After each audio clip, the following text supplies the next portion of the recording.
The passing of Charlie Kirk, this news has been very, very disturbing, and in fact, I've not been able to sleep properly the whole night, and the thoughts have been just running and running, running in my mind. And I would consider Charlie Kirk to be a modern day apostle, somebody who has been raised up by God to face the issues of the youth today, to see and answer those people who have been so much dismayed and so much taken apart and taken away from the truth and the reality. And he faced the difficult questions of, if today's society of today's youth, this woke agenda and gender ideology and abortion and so many other issues, in which he was such a great speaker and he had such great talent and ability to debate these people. But I believe that he had a special touch of God on him.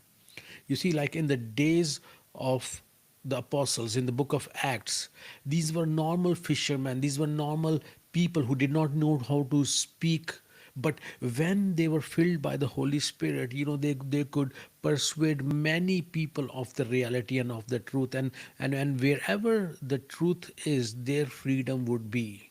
And whenever people want to suppress the truth, there they will use violence.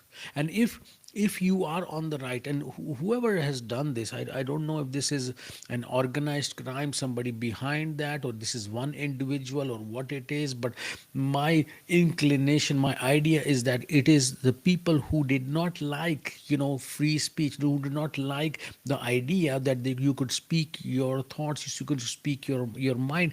And Charlie Kirk, many times he himself said, use the mic, come, ask, let's talk.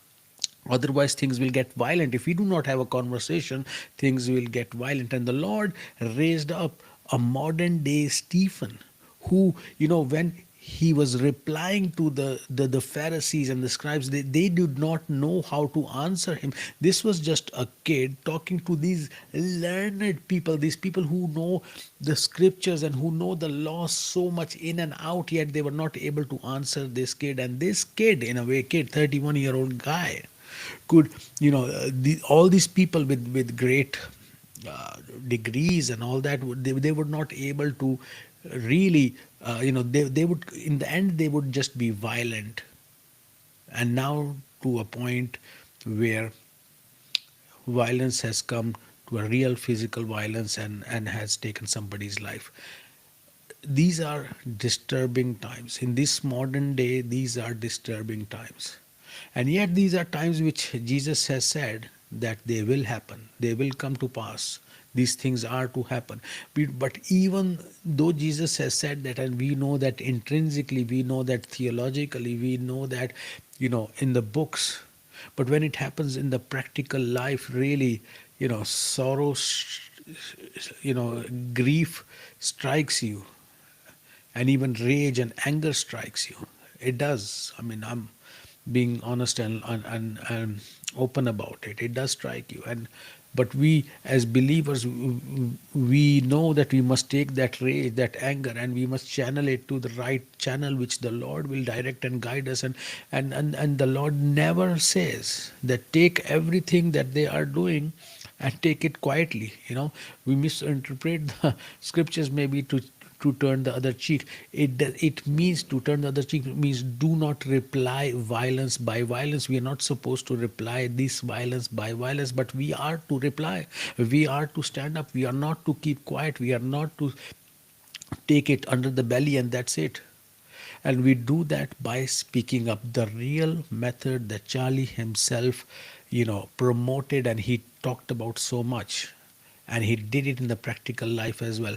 We are to speak up. This is me speaking up. You need to speak up. We need to create awareness. We need to talk more about it. We need to talk to people. We cannot allow the other side. You see, these are people, I believe, that have been demonically influenced. I wouldn't say demonically possessed. Maybe some are, but they are definitely demonically influenced, and they have their ideology, they have their logic. You see, when the devil wanted to tempt Eve in the Garden of Eden, he tempted her by logic. He asked her questions, and he was giving answers to us. Did God really say this? What about this? What about living? And these people have been given so much of, I would say, deception by giving logical things and talking about stuff which, with simple stuff, people don't comprehend that men and women are created different, and yet they do not know how to define a woman. So all of these things, they are quite disturbing. But we, at this time, first of all, we will pray for Charlie's family, but we also want to take action. We also want to speak up, and this is, yeah, this is me doing it. I don't really cannot formulate words at this time, and a lot of emotions are there, and I don't want to think too much about it, because it will take me into a different direction. But let's do all that we can do. If you agree with me, comment, right, so that we can have this dialogue, we can have this conversation, and stay strong in the Lord in these difficult times. God bless you.